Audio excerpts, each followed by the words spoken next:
Walt Disney's Bambi. Bambi.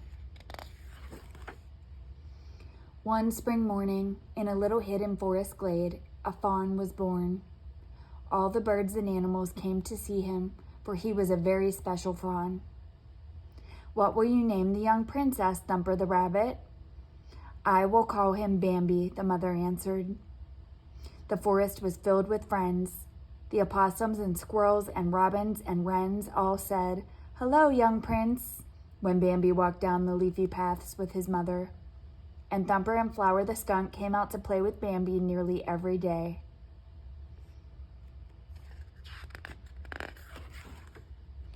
One morning, Bambi's mother took him down a path where he had never been. At the end of the path was a wide green meadow. What a wonderful place the meadow was! There was so much room to run and jump. Bambi leaped into the air 3, 4, 5 times. When he stopped to catch his breath, another fawn came up to him. "Hello," she said softly. Bambi tried to hide behind his mother. "Don't be afraid, Bambi," she said. "This is Feline. Her mother is your Aunt Ina." Soon Bambi and Feline were racing around the meadow together.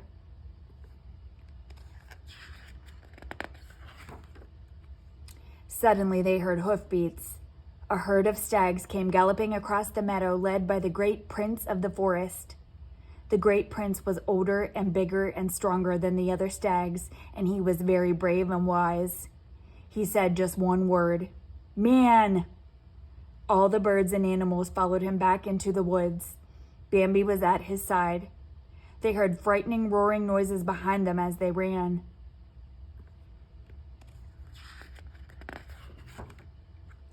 Later, when Bambi and his mother were safely back in their thicket, his mother explained, "That was Man in the meadow, Bambi. He brings danger and death to the forest with his long stick that roars and spurts flames.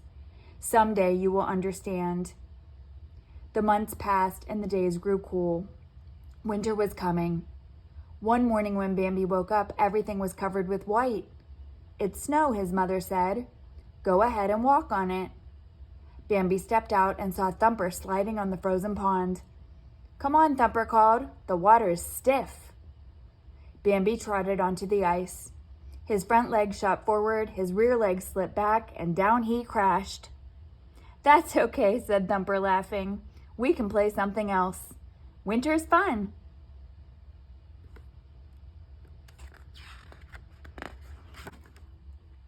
But winter was also a hard time for the forest animals.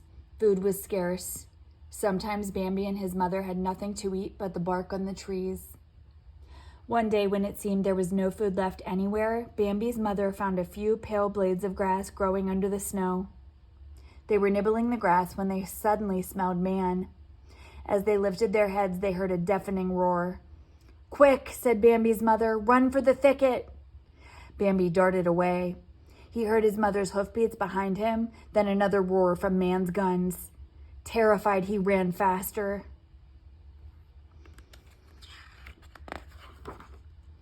When Bambi reached the thicket, his mother was nowhere in sight. He sniffed for her scent. There was nothing. "Mother!" he called, racing wildly out into the forest. "Mother, where are you?" The great prince of the forest appeared beside him. "Your mother can't be with you anymore," the prince said. "You must learn to walk alone." Bambi did not understand, but he knew he must listen to the great prince. In silence, he followed the old stag through the snowy forest.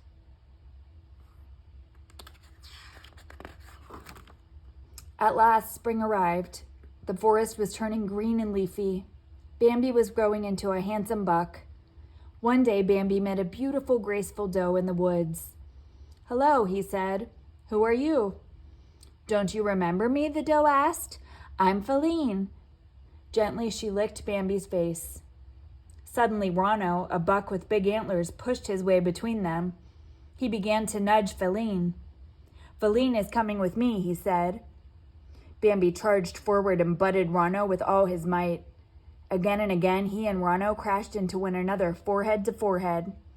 A prong broke from one of Rano's antlers, and he lost his balance. He fell to the ground, hurting his shoulder.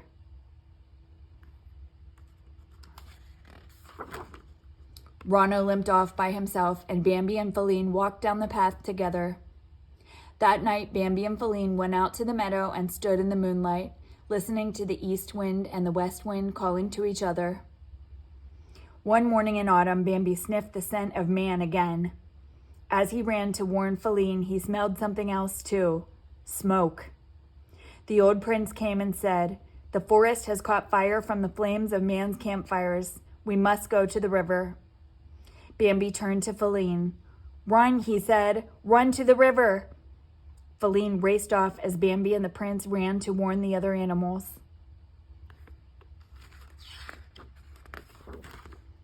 At last, Bambi and the prince struggled across the rushing river. When they were safely on the other side, Feline came running to Bambi. They stood with the other animals on the bank and watched the flames destroy their forest home. "When the forest is green again, I will be very old," said the prince. "Bambi, you must take my place then." Bambi bowed his head.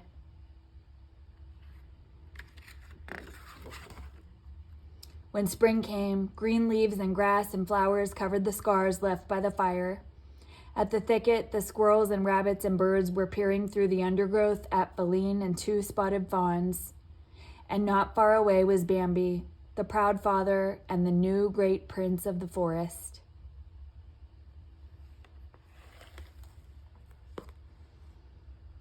The end.